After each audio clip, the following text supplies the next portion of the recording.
Mapalan. This is a dedication to my family that passed and gone a long time ago.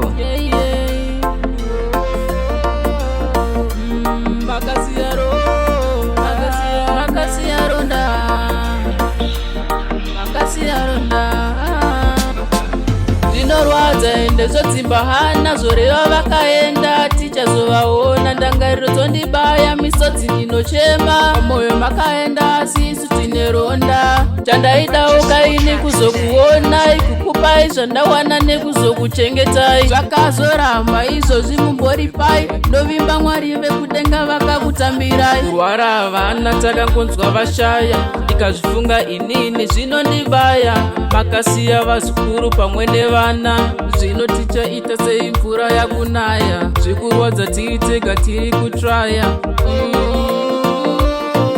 dai makataura neni asi dai makataura neni makataura neni asi dai makataura neni asi dai makataura neni makataura neni asi dai makataura neni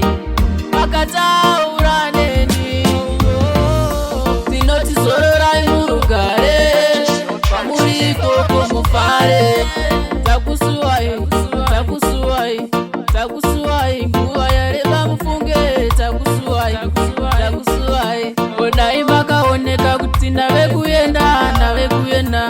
asi kufunzira munhu wese kodai makaoneka ndave kuyenda makasiya misodzi pamatama makasiya ronda pamoyo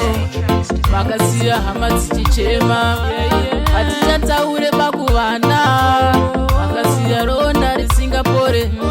makasiya ronda risingapore asi dai makataura neni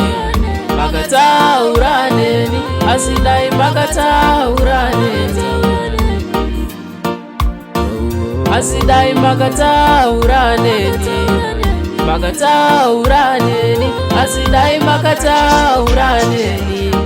makataura neni chiro dzidzikusarurire nzira pese paunofamba chiro dzidzifurire nzira kwese kune rima dzichenese